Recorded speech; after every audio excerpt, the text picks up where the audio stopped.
तो गाइज मैं आपका होस्ट आप सबका स्वागत करता हूं अपने इस चैनल टॉक टू हूब में। आई होप आपने मेरी पिछली वीडियो देखी होगी जिसमें मैंने बिग बैंग थ्योरी शुरू करी थी। अगर नहीं देखी तो कोई दिक्कत नहीं है क्योंकि सिर्फ वो 1 मिनट की वीडियो थी और आज उसका ही रिकैप आपको मिल भी जाए।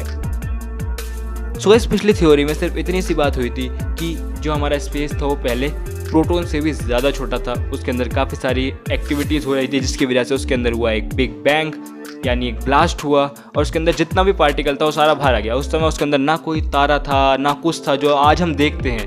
उसके अंदर सिर्फ और सिर्फ थे मैटर और नॉन मैटर पार्टिकल। नाम से पता चल रहा है कि ये दोनों एक दूसरे के विपरीत हैं, एक दूसरे को डिस्ट्रॉय कर देते हैं। लेकिन हमारा भाग्य अच्छा था कि मैटर पार्टिकल उस समय थोड़ा सा ज़्यादा था, जिस वजह से जो वो मैटर और नॉन मैटर पार्टिकल डिस्ट्रॉय हो गया। उसके बाद भी थोड़ा सा मैटर पार्टिकल बचा, लेकिन उसके विरुद्ध कोई भी नॉन मैटर पार्टिकल नहीं था जो उसे डिस्ट्रॉय कर सके। अब इसी मैटर पार्टिकल ने बनाया हाइड्रोजन एटम।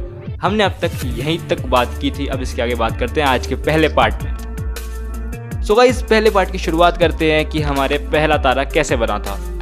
सो पहले तारा बनने से पहले हम जान लेते हैं कि पहला हाइड्रोजन एटम कैसे बना। हाइड्रोजन एटम सबसे पहला एटम था जो बना था उस मैटर पार्टिकल से।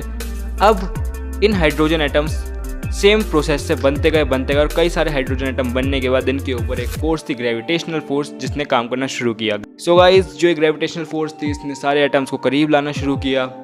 अब जितने भी एटम्स थे वो इतने ज़्यादा करीब आने लग गए कि उनका जो टेम्परेचर था वो बहुत बढ़ गया।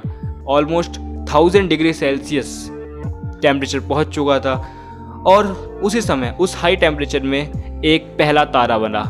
अब गाइस पहले तारे की फॉर्मेशन के बाद हम बात करते हैं गैलेक्सीज की। तो यही सेम प्रोसेस होता रहा और कई सारे स्टार्स बन गए, स्टार्स से गैलेक्सीज बन गई। अब जो मेन टॉपिक है वो है हमारा सोलर सिस्टम, कि हमारा सोलर सिस्टम कैसे बना। सो गाइस जो हमारा सोलर सिस्टम था उसके अंदर एक छोटा सा पार्ट पूरे अंतरिक्ष के अंदर रह रहा था जिसके अंदर अभी भी मैटर पार्टिकल बचा हुआ था।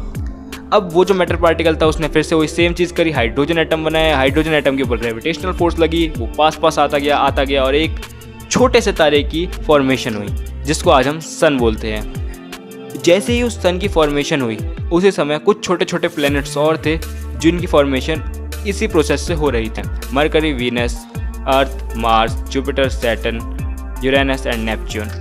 और साथ साथ अगर आप प्लूटो को भी लेना चाहते हो तो उसको भी मान सकते हैं। जब सन की फॉर्मेशन पूरी तरीके से हो चुकी थी तब उसने एक छोटा सा सोलर स्टॉर्म आया जिसकी वजह से जितना भी मैटर पार्टिकल सोलर सिस्टम में बचा हुआ था वो सारा का सारा बाहर चला गया।